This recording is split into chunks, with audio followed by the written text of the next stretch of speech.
en el caso de pues, la sustancia gris de la médula, estos núcleos pues, se van a dividir según su función también y según dónde se encuentran. Por ejemplo, vamos a tener núcleos del asta anterior. Estos núcleos del asta anterior van a ver que están relacionados con la parte motora, tienen funciones motoras.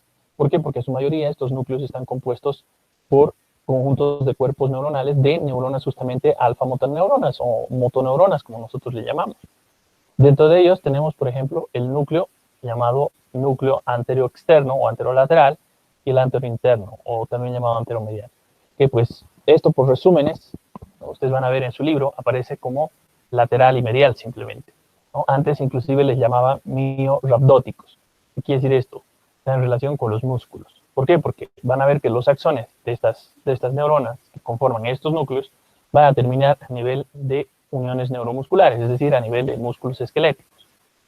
¿Ah? Ahora, en el caso del lateral, las fibras se van a dirigir sobre todo a músculos estriados, ¿verdad? De la región pues, ventral anterior. Y por otro lado, los del medial se van a dirigir a músculos del dorso, sobre todo de la espalda, del tronco y del cuello. ¿Ah? Esas son algunas diferencias que se tienen entre estos dos núcleos, ¿verdad? Entre el lateral y el medial. Ahora, por otro lado, también tenemos los núcleos del asta intermedia, donde vamos a encontrarlos específicamente a nivel de algunas regiones, como por ejemplo la región lumbar o la región sacra, ¿no? Donde se van a encontrar estas astas laterales que se proyectan. Y podemos diferenciar este nivel dos tipos de núcleos, los núcleos intermedios, lateral y medial, ¿no? Y a veces también, o bueno, dependiendo de la zona, pues se puede hablar de un núcleo parasimpático sacro, como les decía. Ahora, estos núcleos en su libro aparecen como el lateral y el medial simplemente, donde sabemos que el medial no tiene una función específica, no se ha descubierto realmente cuál es la función que tiene este, y por otro lado, el lateral pues mantiene funciones ya sea simpáticas, dependiendo de la zona también, si es por ejemplo toracolumbar o sacro, ¿verdad? Parasimpático sacro. Ahora, dentro de los núcleos del asta posterior, sabemos que todos estos núcleos tienen un carácter de tipo sensitivo, es decir, tienen una función sensitiva, están relacionados con funciones sensitivas. ¿No? Estos núcleos van a ver que en total son 5. ¿No? Como por ejemplo, dentro de los más importantes tenemos el núcleo llamado el núcleo zonal, ¿no? O de Waldeyer, que se encuentra justamente en la zona marginal del Isauer, que está a nivel de las cabezas de las astas, sobre todo posteriores. Por otro lado, también podemos observar uno de los núcleos muy importantes que acá está mencionado, que es el núcleo de la sustancia gelatinosa de Rolando, ¿no? Así lo llaman, el núcleo de la sustancia gelatinosa de Rolando, el cual transmite la sensibilidad de tipo térmica, dolorosa, prurito, sexual, etc. ¿No? De todo lo que es las extremidades y el tronco. Luego también tenemos el núcleo propio, ¿verdad? El llamado núcleo propio del asta posterior. Este núcleo propio van a ver que está en relación también con la sensibilidad de tipo táctil protopática. Ajá. Por otro lado, tenemos el núcleo dorsal, ¿no? De Stilling, o llamado también de Clark, le llaman también basal. ¿No? Estos son los basales, existen dos tipos de basales, el basal medial y el basal lateral. El basal medial es este que nos menciona, el basal lateral, como van a ver, también recibe el nombre de Bechterew. Estos se encargan de la sensibilidad profunda. Ajá. Esa es su función principal, sensibilidad profunda, ¿no? En relación con, sobre todo, pues, ustedes van a ver con lo que son receptores que se encuentran también a nivel de la piel, de extremidades y obviamente del tronco. ¿Ya? Ahora, ¿dónde están ubicados a nivel de la sustancia gris? Si hacemos un corte transversal, nosotros vamos a poder observar la sustancia gris de la médula espinal de esta manera.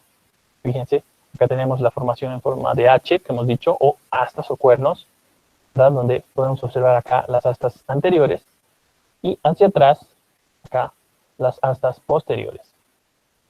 ¿No? Ahora, acá también podemos ver las astas laterales, que son estas, y la comisura, que es esto que une un lado con el otro, la comisura gris, ¿no? Que se divide en una comisura gris anterior y posterior. Ahora, como ustedes pueden ver en el centro, se encuentra también, ¿no? Lo que va a ser el conducto central o el pendimal. Fíjense acá, vean, hacia adelante tenemos estos dos núcleos. Este de amarillo vendría a ser el núcleo motor medial, ¿no? también llamado anteromedial, y este de acá sería el núcleo motor lateral, también llamado anterolateral. ¿Ah? Los axones que vienen de estas neuronas son las que van a formar las raicillas anteriores que terminan saliendo, si ustedes recuerdan, por lo que van a ser los surcos anterolaterales, ¿verdad? Que tiene la médula espinal.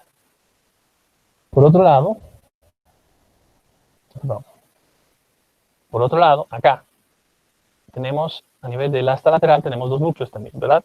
Este núcleo que es el núcleo medial, ¿verdad? Y este otro núcleo que es el lateral, les llaman también intermedios. Son núcleos viscerales, ¿no? Sobre todo los laterales, que son los que realmente se sabe su función. Dependiendo del nivel, como les decía, si no, por ejemplo, el corte es a nivel de la región toracolumbar, por así decirlo, entre T6 y T5, ustedes van a ver que tiene funciones simpáticas, este núcleo. Pero si el corte es a nivel sacro, por ejemplo, la función de este núcleo va a ser de tipo, ¿no? Parasimpático, ¿no? Porque hemos dicho que en cuanto al sistema nervioso autónomo, la localización, el simpático está localizado a nivel toracolumbar de la médula espinal y pues el parasimpático está a nivel sacro, ¿verdad? Bueno, en realidad es cráneo sacro, pero si hablamos solo de la médula espinal, pues estaría a nivel sacro, ¿ok?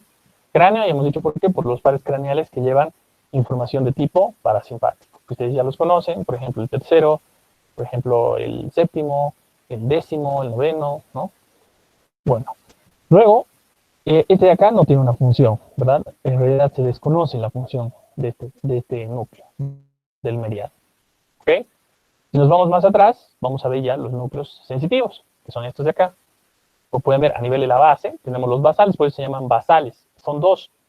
El basal medial, que es este, que es el de Clark, ¿verdad? Le llaman basal medial o de Clark. Y falta acá otro que no está dibujado, que es el basal lateral o de Bechterew, así se llama. Basal medial o de Clark y el basal lateral o de Bechterew. Ambos se encargan, hemos visto, de la sensibilidad profunda, ¿verdad? De la sensibilidad profunda e inconsistente. Por otro lado, tenemos acá también este de acá, que es el núcleo del, llamado propio del asta posterior, ¿no? Es el propio. Y luego tenemos también acá el núcleo de la sustancia gelatinosa de Rolando, que las funciones de estos dos se parecen. Y finalmente tenemos este de acá, que es el núcleo marginal de Waldeyer, que se encuentra en esta región donde está el fascículo dorsal, o también llamado la llamada zona marginal o de Lissauer, que vendría a ser toda esta región, por donde salen también, o bueno, en realidad por donde entran, más bien dicho, las fibrillas que van a formar las raicillas posteriores, que ustedes saben que son sensitivas, ¿verdad? Y que vienen a este nivel. Las neuronas, justamente de la región ganglionar, van a hacer sinapsis con las neuronas que forman estos núcleos. Y de acá van a ascender por los cordones hacia niveles superiores de la médula, ¿no? Y para alcanzar el tronco, posteriormente regiones superiores a nivel del encéfalo, ¿no? Hasta llegar finalmente a lo que va a ser el área sensitiva primaria, que vendría a ser las áreas 3, 1 y 2 de Brodmann en el cerebro, en la corteza cerebral. Ahora, si sistematizamos lo que es la sustancia blanca, y hemos visto cómo estaba conformada la sustancia gris, ¿verdad? Pero ahora si sistematizamos la sustancia blanca, podemos decir que la sustancia blanca se va a dividir en cordones primero, ¿verdad? ¿Qué son cordones? Son conjuntos grandes de fibras, ¿verdad?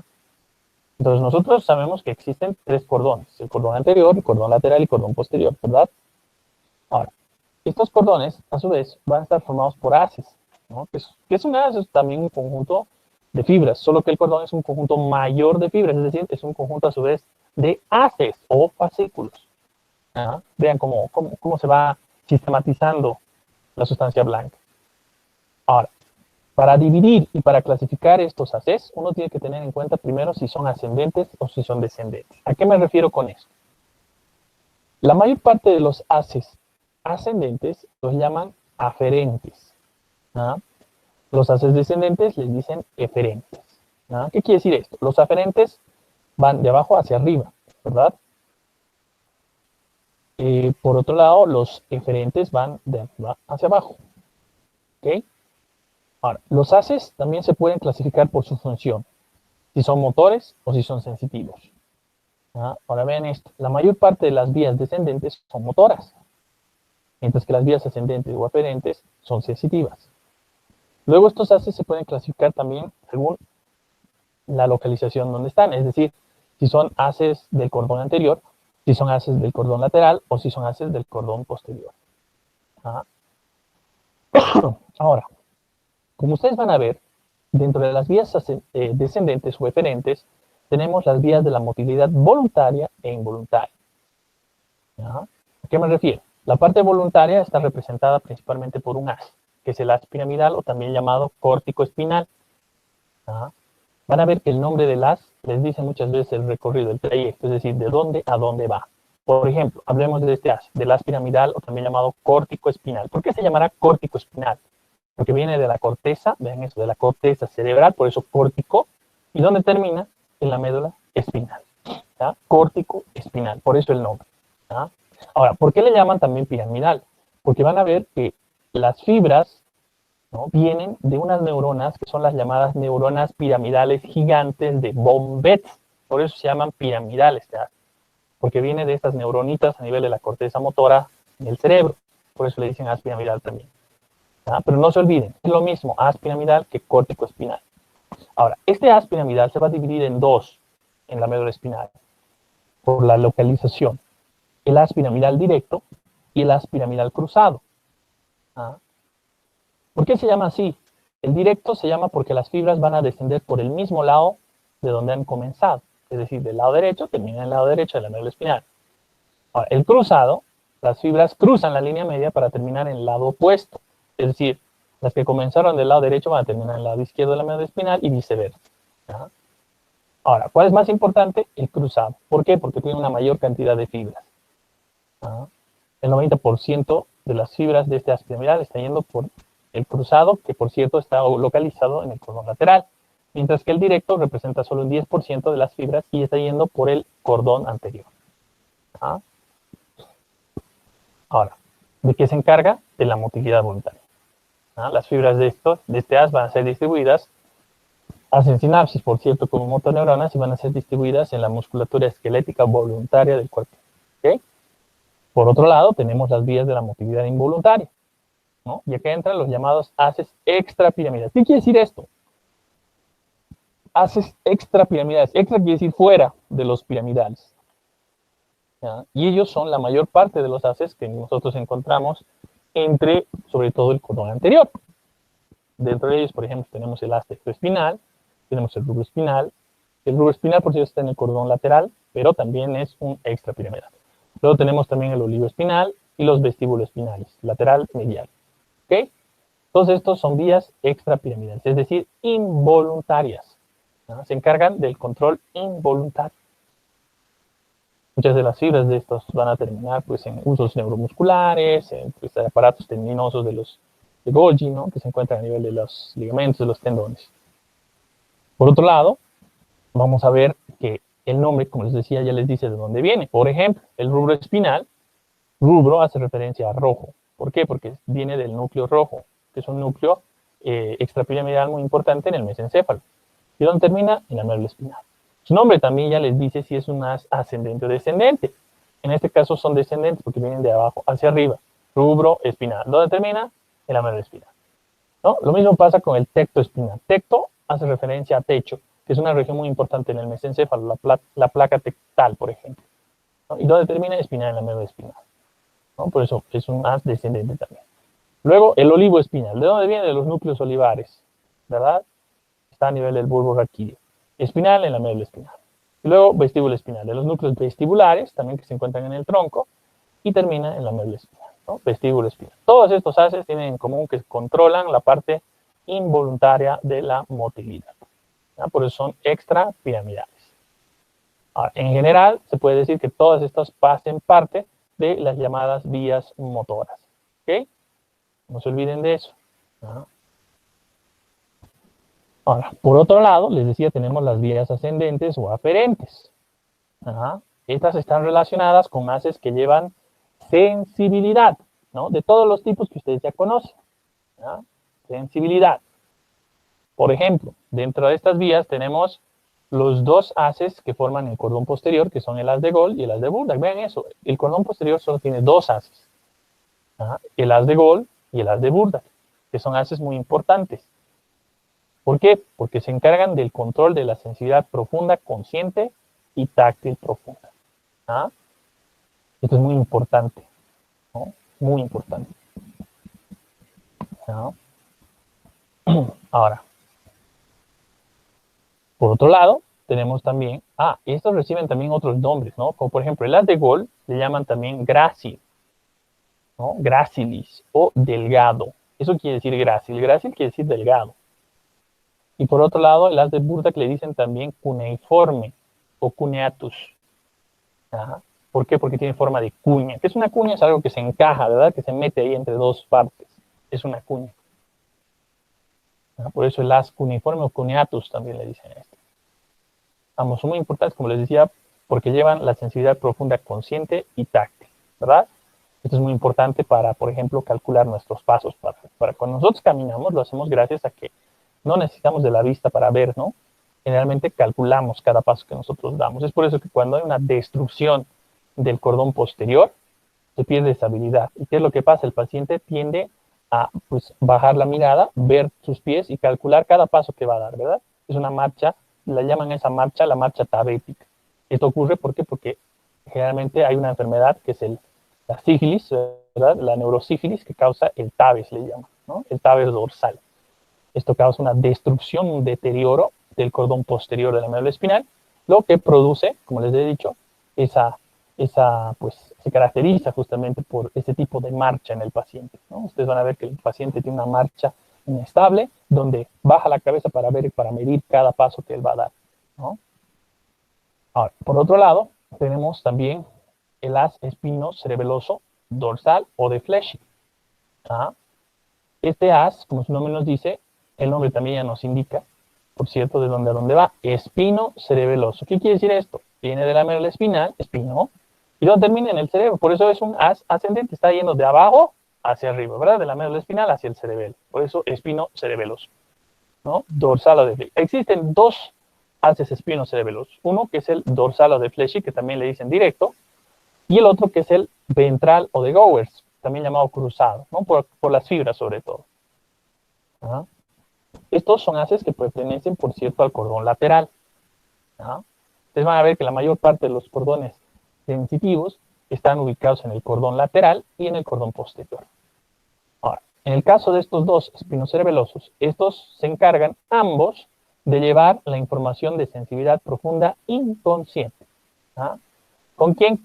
¿Dónde van a terminar? Como su nombre nos dice, en el cerebelo. Esto nos va a permitir, sobre todo, adecuar la posición. ¿Para qué? Para mantener o lo que nosotros le llamamos la estabilidad o el equilibrio. ¿Ah? Entonces es muy importante. Por otro lado, también tenemos el haz espinotalámico dorsal. ¿Ah?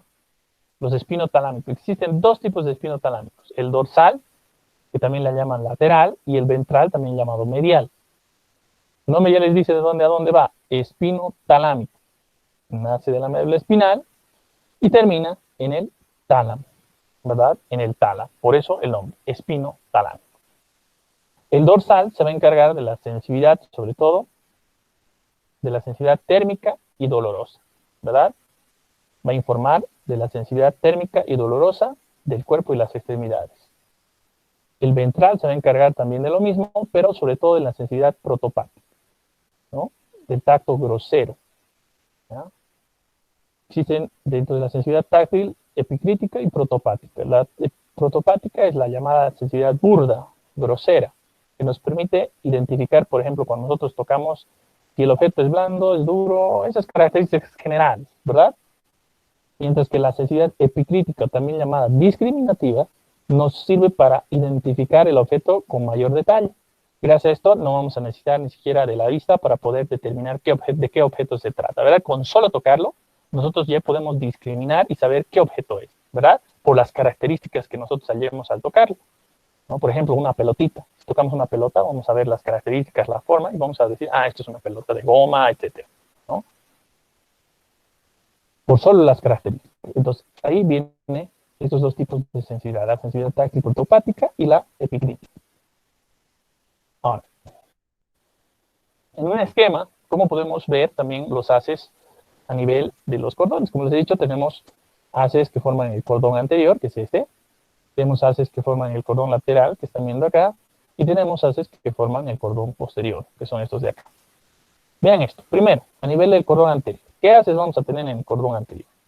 El primero que están viendo acá es este larguito, fíjense, delgadito, que están a los lados justamente del surco medio anterior.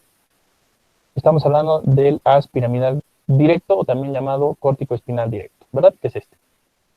Está formado por las fibras, como les he dicho, que vienen de la corteza motora, ¿no? De las células gigantes piramidales de Bombet. Luego, al lado, vamos a poder ver este haz, el tecto espinal. Está viniendo del mesencéfalo de la región del tecto, ¿verdad? Por eso es el nombre, tecto espinal. Eso es extrapiramidal. Se carga de movimientos involuntarios. Por otro lado, tenemos acá el haz espinotalámico. Este ya es un haz sensitivo, a diferencia de estos otros dos que son motores, ¿verdad? El espinotalámico, pero sobre todo ventral, ¿ya? Que es este. Luego también podemos observar los vestíbulos espinales. Este de acá es el vestíbulo espinal lateral, porque el medial va a estar más o menos a este nivel. Acá obviamente no está ejemplificado. Les voy a mostrar una maquetita que utilizábamos en la práctica para estudiar justamente tanto los haces como los núcleos estrictos. ¿Ah? Sí. Luego también podemos observar el olivo espinal, que acá no está muy bien dibujado tampoco, pero generalmente se encuentra a ese nivel, ¿no? El olivo espinal en la transición entre lo que es el cordón anterior y el cordón lateral. Luego también podemos observar los retículos, ¿verdad? El retículo espinal, ¿no? También existe uno medial y uno lateral. Y los vestíbulos espinales también. Acá podemos observar el vestíbulo espinal lateral o dorsal, mientras que el vestíbulo espinal anterior o medial debería estar más o menos a este nivel. Luego también podemos observar acá el otro espinotalámico, que es el dorsal o lateral. Estos pertenecen ya al cordón lateral. Y luego dentro de ellos también va a encontrarse el rubro espinal, que es este, y este más grande y más importante, que sería el piramidal cruzado, ¿verdad? Es el que lleva el 90% de las fibras que vienen de la corteza motora, ¿verdad? Del área 4 de Broca, que está en la corteza cerebral. Luego también tenemos acá lo que van a hacer a los lados, siempre, hacia adelante primero, ¿no? El espino cerebeloso ventral, ¿no? Llamado también, acá lo habíamos mencionado, fíjense, el ventral es el de Gowers, es el que viene con las fibras cruzadas, y este de acá atrás, más grande, que es el espino cerebeloso dorsal directo o de Flechig, ¿ya? Luego podemos observar acá también el fascículo dorsomediano, también llamado de Lissauer, y finalmente estos dos que forman lo que va a ser el cordón lateral, ¿no? Ambos están separados por el surco intermedio, también llamado colateral posterior, ¿verdad?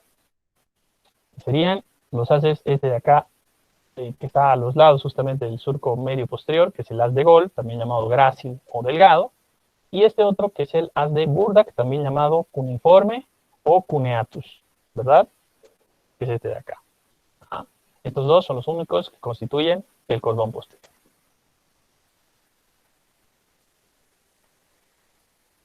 Bien. Ahora, hay que hablar también de la relación morfológica que existe entre la médula espinal y las vértebras. Ajá. Porque nosotros sabemos que ambos están relacionados desde el inicio, desde la embriogénesis, ¿no? Porque no se olviden que forman el tubo neural. El cierre del tubo neural conlleva a la formación de esto que están viendo acá, que es el arco vertebral. Cuando se fusiona y se cierra el arco vertebral, se va a mantener como tal la protección que va a gozar, ¿no? La médula. Si no se cierra esto, pues la médula queda expuesta, ¿verdad? Y esta va a protruir a través de esta región y va a generar la espina bífida. ¿Okay? Entonces, muy importante, están ligados uno del otro. ¿Ah? Ahora, como ustedes van a ver, si hacemos un corte transversal de la médula, este es a nivel cervical, podemos observar justamente estas características, ¿no? De la sustancia gris y la sustancia blanca, como por ejemplo el cordón posterior, ¿verdad? A este nivel, los cordones laterales y el cordón anterior. Separados, obviamente, por esta serie de surcos, ¿no? Como el surco medio posterior, el surco medio anterior, ¿verdad? Unidos también un lado, el lado derecho con el lado izquierdo, como por ejemplo por la comisura blanca anterior, ¿okay? En el centro, el canal del epéndimo, también conducto central, ¿no? Entonces, características que hemos ido viendo.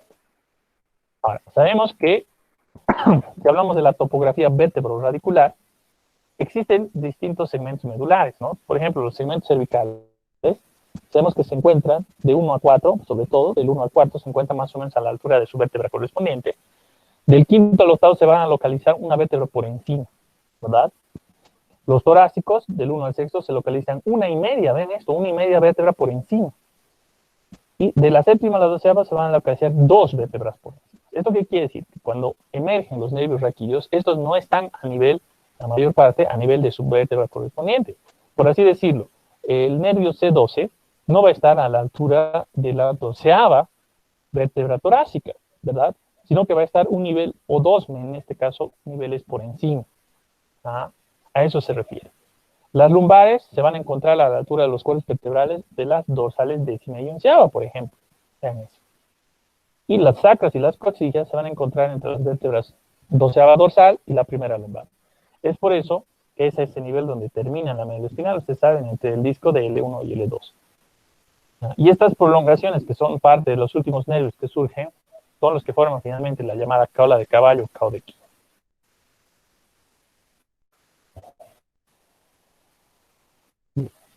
Ahora fíjense que están los justamente los núcleos que hemos mencionado, que forman parte de la sustancia gris. Para mapear la sustancia gris, justamente es que se ha clasificado esto mediante la llamada segmentación de, pues, de Rectet, ¿no? O el mapa de Rectet, ¿no? Las llamadas láminas o laminación también le dicen de Rectet. ¿Qué es lo que ha hecho Rectet? Ha generado un mapa de la sustancia gris. Eso es lo que ha hecho. Y lo ha dividido por 10 zonas. 10 zonas ha creado. Cosa que la primera lámina se encuentra acá, en la cabeza del asta posterior. Esa sería considerada la lámina 1. Luego tenemos la lámina 2. En la lámina 1 se encontraría que el núcleo marginal de Waldeyer. En la lámina 2 se encontraría que el núcleo de la sustancia gelatinosa del organal. Luego venían las láminas 3 y 4, donde se encontraría el núcleo propio del asta posterior.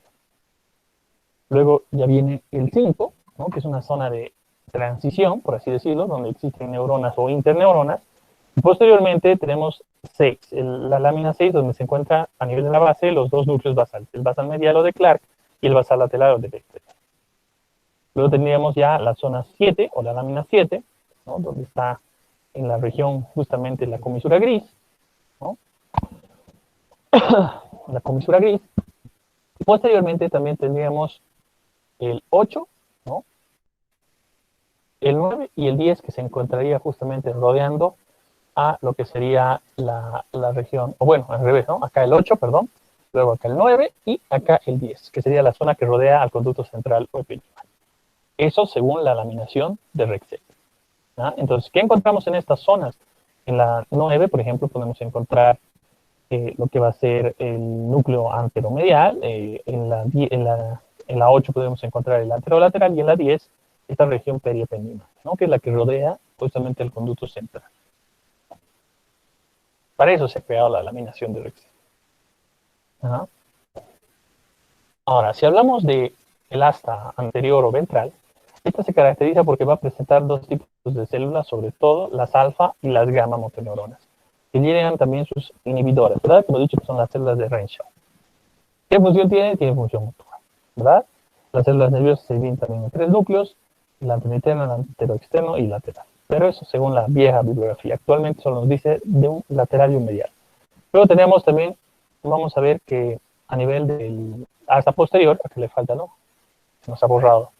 Asta posterior, estos tienen función sensitiva, ¿verdad? Presentan 4 grupos de células nerviosas que están en relación con el núcleo de la sustancia gelatinosa de Rolando, el núcleo propio, el núcleo de la columna de Clark, el núcleo visceral aferente también, ¿no? Vamos a ver que la mayor parte también están formados por neuronas radiculares, en este caso vegetativos en los dos núcleos, esto sobre todo en el asta lateral, ¿no? Y dentro de ellos tenemos el intermedio lateral, que tiene función simpática, y dependiendo, ¿no? la posición, si es en el nivel sacro, pues va a tener función parasimpática.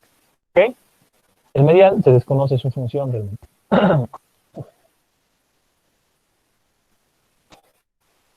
Sustancia blanca, y hemos visto cómo está formada por cordones. Sabemos que el cordón posterior presenta que los haces de gracilis, acá le falta una R, ¿no? Gracilis. Luego también vamos a ver que presenta el cuneatus, ¿no? Antes le llamaban cuneatus espino talámico superior, pero ese nombre se cambió para evitar problemas, ¿no? Cuneatus le dicen.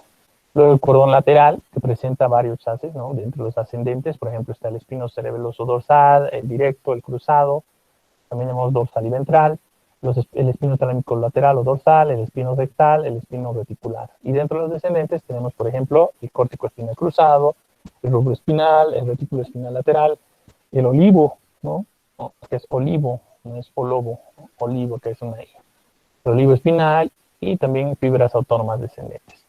Y por último, el cordón anterior, que va a presentar también dentro de los haces ascendentes lo que sería el haz espinotalámico ventral, ¿no? Que es el único.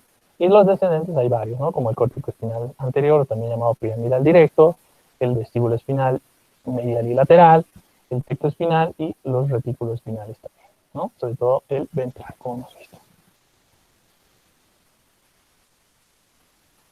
Si hablamos de la irrigación de la médula espinal, sabemos que está irrigado por varias arterias. Entre las más importantes tenemos, por ejemplo, las arterias espinales, ¿no? Posteriores, que son dos por lo general. Luego también tenemos las arterias espinal, la arteria espinal anterior, que por lo general también es una.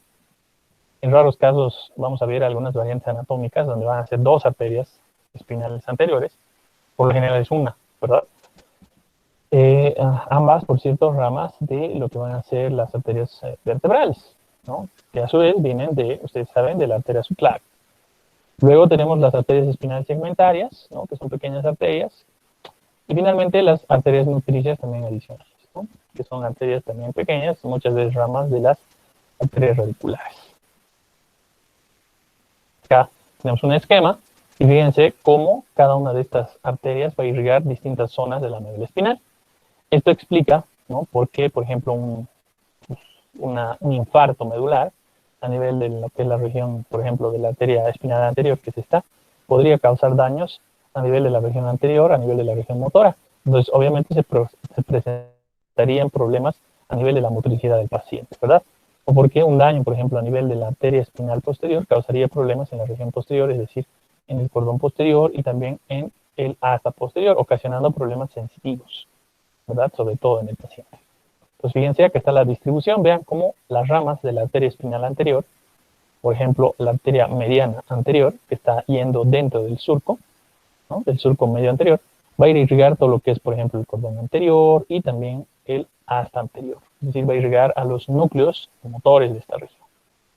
Luego, vean cómo esta arteria se va a unir, se va a anastomosar mediante estos vasitos que son los llamados vasos circunferenciales o coronarios, se va a unir con la arteria espinal posterior. ¿Ya? ¿Para qué? Para mantener irrigado también de esta manera todo lo que es el cordón lateral. El cordón lateral, sobre todo, depende más de la arteria espinal anterior. Mientras que la arteria espinal posterior, en este lado, en este caso la del lado izquierdo, como pueden ver, está irrigando sobre todo al cordón posterior y también al asta posterior. ¿Ya? Este es el rango de irrigación. Vean, todo este territorio que está pintado de gris es el territorio del espinal posterior.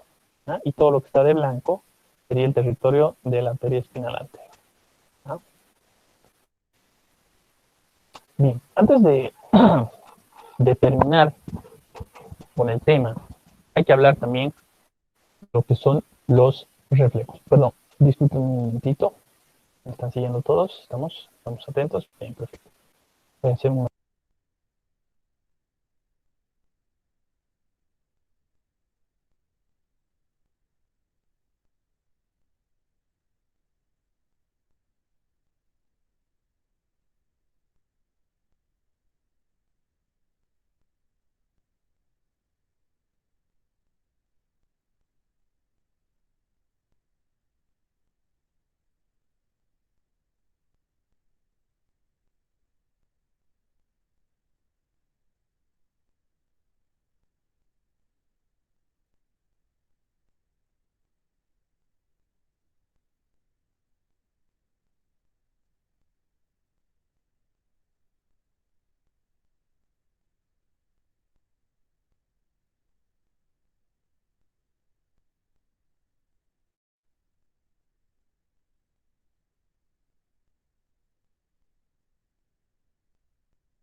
Bien,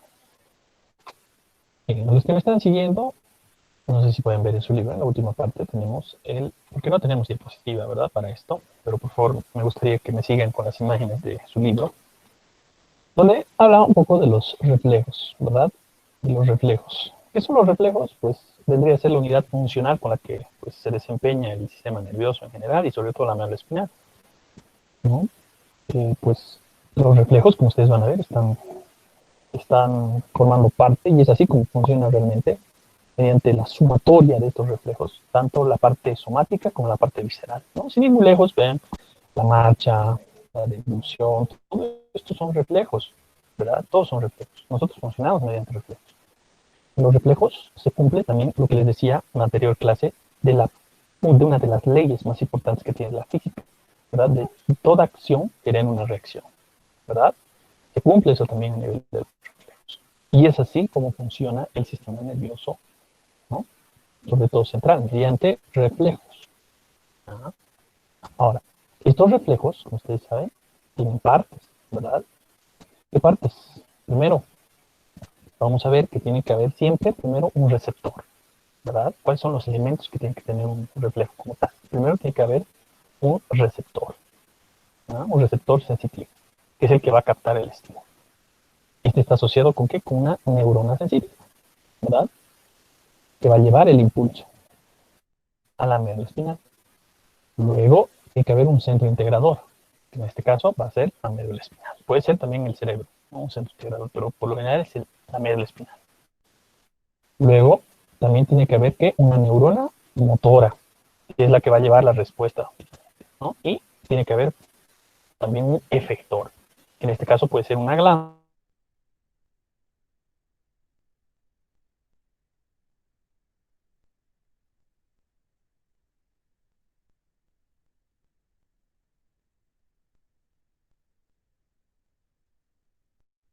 Doctor, disculpe, no se le oye. Se quedó en efectora.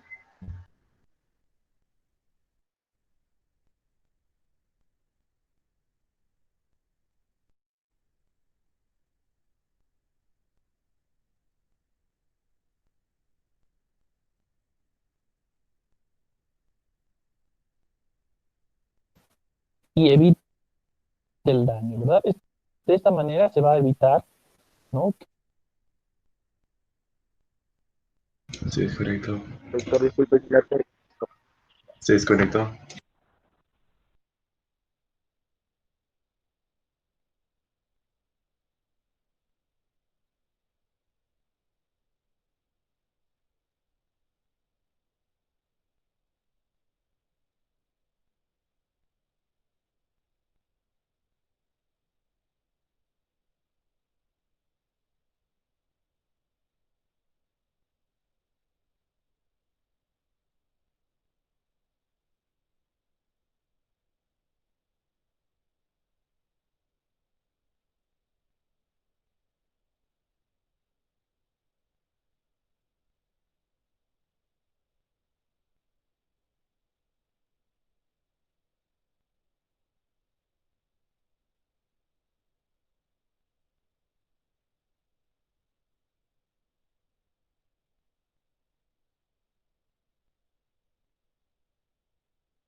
Bueno, perdón, estamos de vuelta, se nos cortó la transmisión.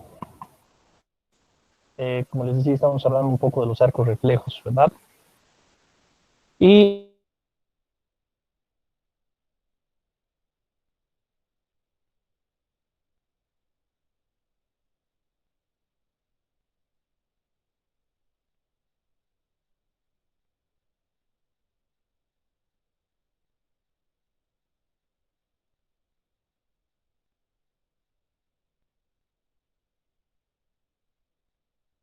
Doctor, disculpe, no se le oye nada. Si es que nos está escuchando, no se le oye.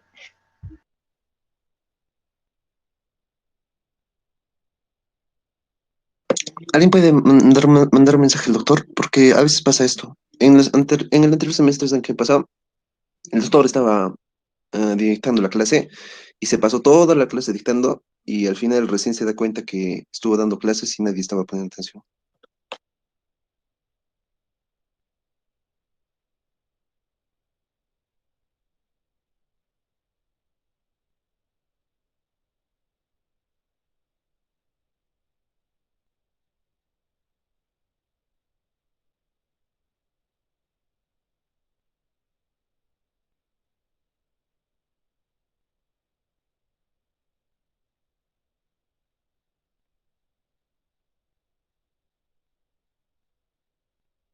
estamos de vuelta, otra vez se ha salido la página.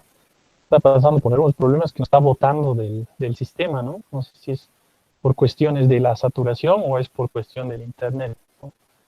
Pero bueno, estamos acá de vuelta, decíamos. Entonces, es así como funciona un arco reflejo, ¿no? Dependiendo también la complejidad del propio arco, vamos a ver que pues, se clasifica. Vamos a tener de primer orden, ¿no? En el arco de primer orden, la llaman también monosináptico, ¿no?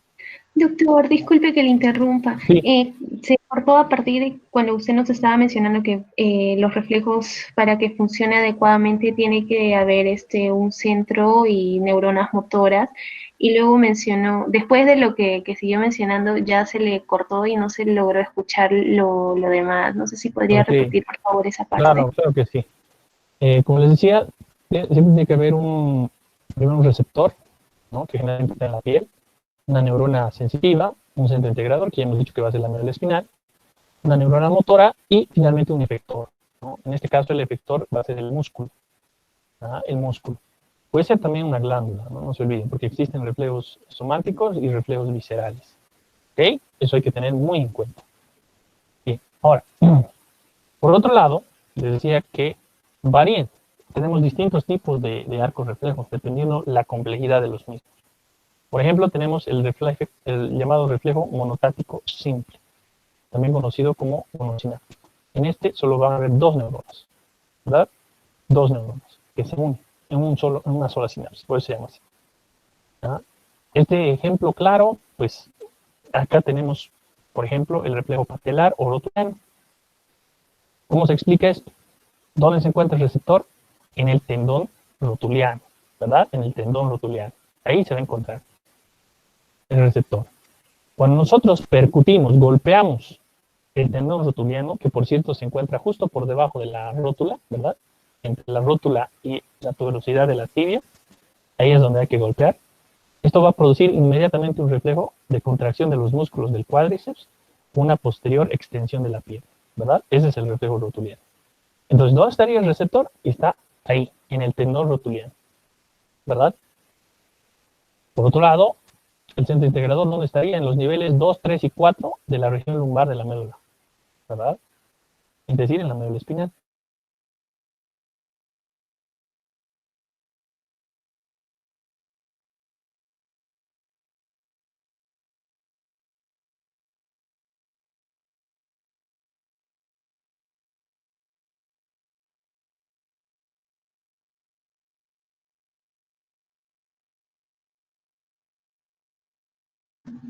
Doctor, nuevamente no se le oye nada.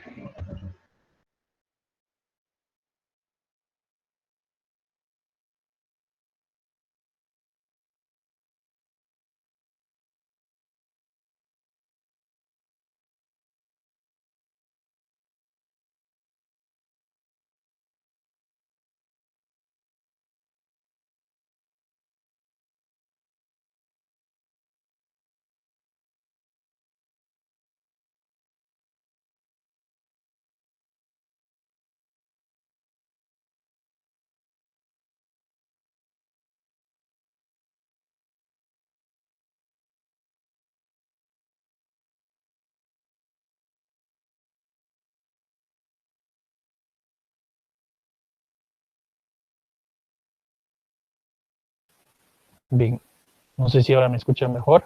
¿Se escucha mejor? Hace rato estaba Sí, ahora. entrecortado. Bien, estamos con algunos problemas, creo que es por la red realmente. Pero bueno, a ver, como les decía, el reflejo de segundo orden es el reflejo corneal. ¿Cómo se puede dar este reflejo? Estimulando a la córnea. ¿Ah? La córnea tiene unos receptores que están inervados por el quinto par craneal, por el trigémino. Entonces, ¿qué es lo que pasa? Si ustedes estimulan a la córnea, van a ver que inmediatamente va a haber un parpadeo, ¿verdad? Reflejo. ¿Ah? Entonces, ¿qué es lo que hacemos? ¿Cómo estimulamos a la córnea? Puede ser con una gasita o un algodón. Picamos el ojo dentro, ¿no? A nivel de la córnea. Pero obviamente el paciente no tiene que estar viendo, lo distraemos, le decimos que vea a un lado, inmediatamente le picamos el ojo. Cuando le picamos el ojo, ¿qué es lo que va a pasar? Va a haber un parpadeo reflejo, ¿verdad? Ese es el llamado reflejo corneal. La mayor parte de las veces siempre es positivo, a menos que haya un daño, ¿no? A nivel central.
Bueno, estamos de vuelta. Ahora sí me escuchan. Estamos realmente con algunos problemas serios en la red, pero bueno, estamos tratando de solucionar esto. Ahora, como les decía, todo reflejo tiene que tener esos tres elementos: un receptor, un centro integrador y un efector. Ustedes pongan el ejemplo que quieran de reflejo y van a ver que existe un receptor, un centro integrador y un efector. Vean esto. Por ejemplo, un reflejo visceral. Les voy a poner el ejemplo de un reflejo visceral, como son las náuseas y el vómito. ¿Cómo se genera? Fíjense. ¿Dónde estaría el receptor?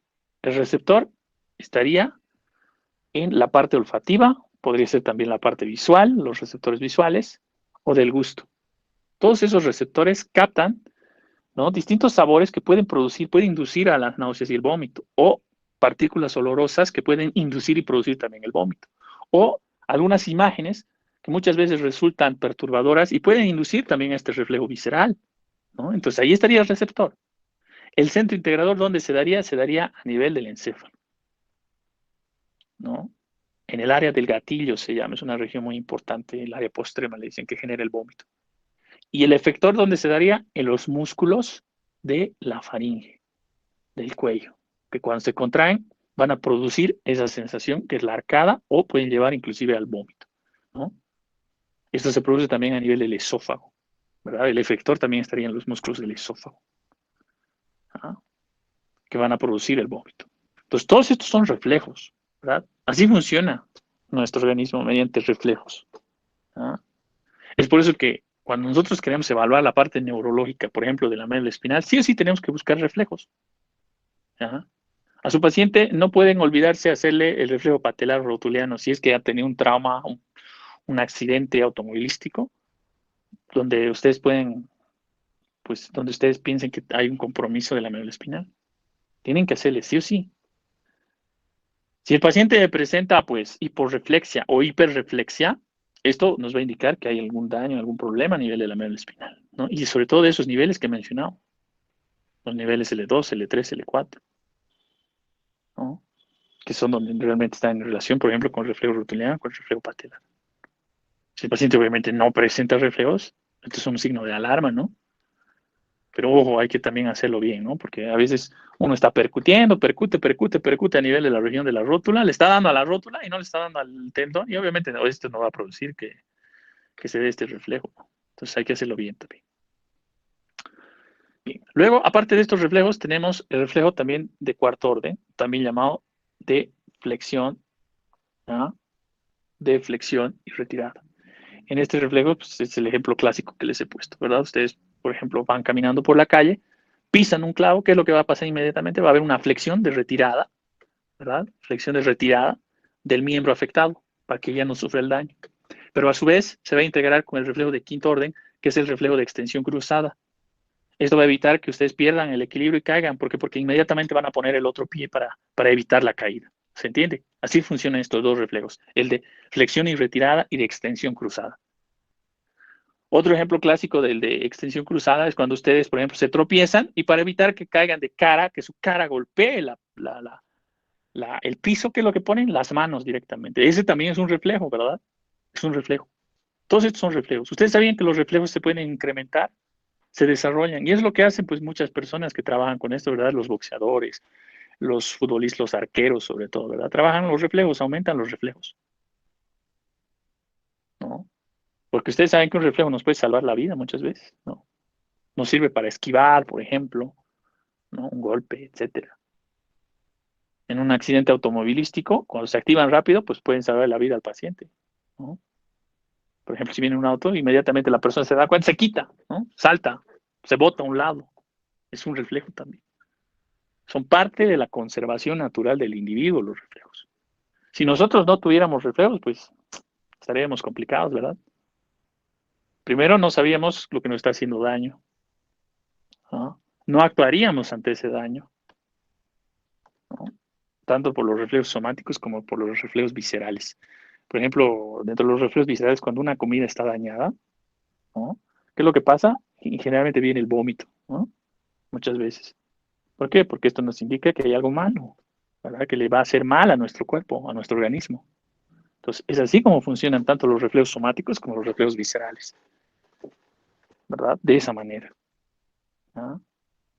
Entonces, según va subiendo la complejidad del tipo de reflejo, obviamente intervienen más neuronas, ¿ya?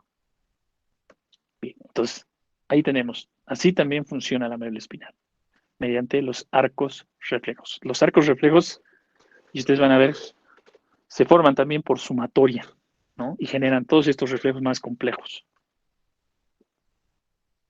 ¿Ok? Entonces vean, ahí también, como les decía al principio, se cumple una ley de la física que dice que toda acción genera una reacción. ¿Cuál es la acción? ¿No? Por ejemplo, les pongo el mismo ejemplo de hace rato. Ustedes tocan un clavo, están tocando el clavo, esa es la acción. ¿Qué va a generar? Una reacción. ¿Cuál es la reacción? Que ustedes quiten inmediatamente la mano de ese clavo que les está causando el daño, ¿verdad? Entonces ahí se cumple también esta ley tan importante de acción y reacción. ¿Ok? Doctor, disculpe, yo le quiero hacer una pregunta. Sí. ¿Puedo? Claro, claro. Con respecto a los reflejos, por ejemplo, arcaicos, en caso de los pacientes pediátricos, en los RNs, por Sí. ejemplo, está el reflejo de Babinski, Exacto. de Buschero, y todos esos reflejos tienen la misma acción. Exacto. sigue o simplemente son arcaicos y son miotáticos que por el mismo reflejo primitivo es el que llegan a expresar o sí se Exacto. cumple. Acá, en este caso, en los reflejos primitivos también se cumple, ¿no? Los tres elementos característicos y clásicos que tiene que tener un reflejo como tal. Hay un receptor, hay un centro integrador y hay un efector, ¿no? Todos los reflejos primitivos también cumplen la misma ley, ¿verdad? También cumplen lo mismo. Todos estos reflejos que mencionó su compañera son reflejos primitivos, al igual que el reflejo corneal, por ejemplo, ¿ah? Que están presentes desde el momento del nacimiento, ¿verdad? Estos reflejos nos sirven para orientarnos también y para saber cómo está la parte neurológica del recién nacido, del niño, ¿verdad? Obviamente algunos reflejos primitivos se van perdiendo también, ¿verdad? Y se hacen positivos cuando hay alguna patología. Por ejemplo, el reflejo de Babinski está presente en los niños, pero no en el adulto. Y si lo encontramos en el adulto, esto va a indicar algún problema, sobre todo de índole neurológico, ¿ya? Eso hay que tener en cuenta. Bien. Entonces, vean, todos los reflejos como tal cumplen y tienen que tener esos tres elementos básicos, ¿verdad? Un receptor, un centro integrador y un efector, ¿ya? Y todos también cumplen la ley de la física que dice que una acción genera una reacción, ¿ok? Bien, ¿alguna otra pregunta antes de concluir con la clase teórica para luego pasar a la clase práctica?